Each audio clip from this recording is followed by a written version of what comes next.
Well, first of all, I don't know who's doing the rankings for ESPN, but I totally agree with you. He would be definitely in my top five. He just has a great competitive nature. He has an unbelievable work ethic, charismatic. His teammates love him. He's just a true born point guard from the old school. But from the outside looking in, I was kind of hesitant of saying how good this kid is, and I've been around him for the last 10 months. He's unbelievably good. I've never seen a kid work as hard in the gym. He's very competitive and on all drills. For the last month or so, I've been working with Sharife on just shooting. And he would call me or text me, and at all times of the night, I live probably about 5 minutes away from McEachern Gym, so he's putting up 500-600 shots before he calls me. Wow. To get to the gym with him, and I've never seen a kid work as hard as Sharife. Really, all your years, never seen a guy work that hard. No, I mean, you could, when you guys played and you got Ricky Moore put in a lot of time in the gym, Ahmed Hill is an unbelievable work guy, but Sharife is driven every day. He thrives on people telling him what he can't do, and he thrives on, just trying to be the best that he can be day in and day out. I mean, I'm talking about, Chad, I'm talking about lifting weights. I'm talking about eating habits. I'm talking about they were doing 1,000 sit-ups, 1,000 push-ups for the last month. I'm talking about pool work. I'm talking about 1,000 shots. I'm talking about every move that he made in that PCM, he actually worked on it. No move that he did surprised me. Like, all of those moves, he constantly works on those moves. Up and under moves, crossover, step back, finishing at the rim with left hand, right hand, up and under. He actually works on those moves. Would you say, like Chris Paul, would that be kind of like a good comparison for the way he plays the game? Yeah, very good comparison. He commands attention. He has the ball in his hand, and he's a willing passer. And I define a willing passer. Most guys, you define them as they will pass. But no, he's a willing passer. When he's driving, he's looking to find whoever's open to get the best shot available. So he's a willing passer, and he's tough on the guys that he played with, and but he's real competitive. Like, they're going to compete all the time on 3-on-3 full court, 4-on-4 full court. He just hates to lose. He was pissed off last week because I beat him a couple of times in some shooting drills, and then, of course, now I got to sit in the gym till he wins one, and then he got going. But, Chris Paul will be a great comparison. There's after I saw his fourth game, AOT's fourth game of the tournament against Pro Skills, I was going to go back to the fifth game, and I ended up being happy that I didn't, because I heard that he and Brandon Boston didn't play that game because they were 4-0. My understanding is the team was 4-0 and was going to get the first seed out of the pool no matter what. And I kind of thought, like, the words load management kind of came into my mind. But if you think about it, like my son was a ball boy in that loss to Boo Williams, and he ran up to Sharife and Brandon Boston and tried to get a picture with them after the game, and he said he stopped short because I want to say he said they were crying. Right. And so, here I am thinking load management like an old man, like wanting to be not happy about the fact that they didn't play in a, I guess what you could call a meaningless pool game. But, like, they were doing that because it probably meant a whole lot to them to get as far as they could in that Peach Jam, and I assume the ultimate goal, obviously, was to win the whole thing. Oh, yeah. I mean, because, like I said, and I want to add one more hard working. I forgot about Colin Sexton. Colin is probably on the same level Sharife is working out too. But also, those guys work out so much that he's a small guy, so the wear and tear, and he never comes out of the game. And the wear and tear on his body, I thought that was a brilliant move by his dad, Omar Cooper. But it took a lot of convincing to his dad, just like sit him. Had to go over the numbers 1,000 times to make sure, no matter what, we were going to win the pool. But, the ultimate goal was to win the PCM. It wasn't just, making it there. The goal was to win it. Yeah, I mean, like, if the goal was to get, like, social media love or highlight tapes and all that kind of stuff, you go play in that game. But obviously, winning and having success with his team was, the number one priority. And no matter how old you are, if you're like old like us or young or young like the guys who play today, you gotta love that.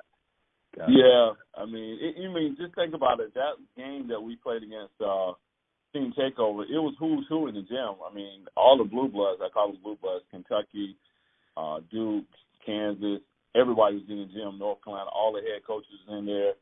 So I got to the gym a little bit late, and I was like, man, what's going on? Was Sharife okay? And I was like, no, load management. They use that same word, load management. So I was like, cool, power move. That was a good move right there. I read somewhere preparation and opportunity. That's what it's going to take. Like R.J. Felton, one of the hardest working kids that I've been around also. His dad does a good job of training him. He has a great body. He has all the physical attributes, and he has the skill set. He was playing with Team United, and I think he was a little bit unhappy, with the success that those guys was not having. Hopefully, we can get R.J. with us with AOT next year. But I think for the younger kids, is getting with the right program. It might not be a Peach Jam Nike team, but it's got to be with the right program that actually they can play and be out on the court. Dylan Cardwell came up, joined AOT this spring, and he actually has worked his butt off. I mean, off the court, on the court, unbelievable. He's listening. Changed his diet some. If you guys recognize his body, he's probably dropped about 15 pounds. Changed his diet, does a lot of running. So he's working his butt off. So I think with the younger kids in Augusta, just getting with the right programs, that's going to give them an opportunity to play. Don't join a program because of the program. Join this program because of the opportunity to actually get out on the court and play. If you're going, do you have any advice or any thoughts on the whole situation where, if you're a young guy, if you're 10, 11, 12, 13 years old, and you want to be the best basketball player you can be when you're in high school and entering college and stuff like that, do you have any opinion on the balance that somebody should draw when it comes to how much do I work on my game and how much do I put into what people might call training, and how much time do I spend playing game after game, whether it be an AAU or summer league or whatever? Yeah, I mean, my thoughts is it's different for each kid. I think, like you said, you got to have balance. You got to have a day that you take off. You got to kind of know you got to plan your activities out. You got to know your body. But the biggest thing that I struggle with kids struggle with now that I see is rest. Like, they want to work out all day and they want to stay up all night. Like, it's not like they want to get on the cell phone, YouTube, Instagram, Facebook, or whatever they're on social media all night. Like, you gotta rest your body. You gotta eat right. The Zaxby's and the Chick-fil-A's all the time. That's not gonna get it. And you gotta rest. I mean, our kids don't understand that as much work you put in, you gotta rest. You gotta get 8 to 9 to 10 hours. You gotta take naps during the daytime. You gotta know your body. You gotta take a day off. I don't think it's so much AAU games because they really monitor how many games kids play, and I think right now it's 2.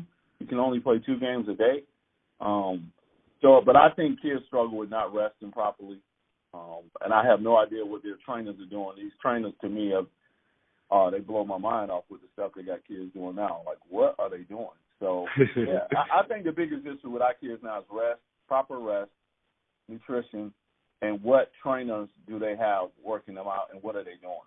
Because I think right now, all those most of the AOT guys that are playing for McEachern High School are gearing toward the season now. I mean, they just turn a button on now. They're thinking about, trying to gear toward the high school season. I don't get their schedule to probably tonight. It'll be like, hey, Mike, we're doing this week, blah, blah, blah. That's what I'm saying. Like, if guys who are training kids plan the week out for the kids and stress that, like, either Sunday or Saturday, one of those days you just shut it down and don't do anything. But also get the proper rest. Go to bed at night. I mean, if you're up at 12 and 1 o'clock, you're not getting the proper rest. So are you saying those McEachern guys, starting with Sharife and all those other guys, they do have kind of like here's what we're doing for the following week?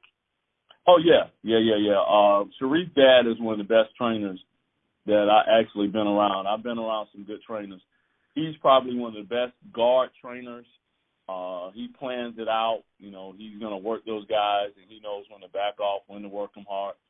They look really like if you'd have saw them last week, I was thinking we're going to suck because they was dragging. I mean, they were just totally out of gas. And then I saw them, beginning of the tournament. Okay, we're fresh. We got our legs. So I know we shut it down a couple of days last week before we got here. But like I say, they were doing 1,000 sit-ups, 1,000 push-ups. They were working out 12, 1 o'clock in the morning, actually. So I'm not – that wasn't the recipe, but they were in the gym. And then, Sharife was, like, burnt out. Dylan was cramping every day at workouts. And then he just shut it down, and they were able to regroup. So, and I don't know if trainers are doing that. I just don't know what guys are doing anymore.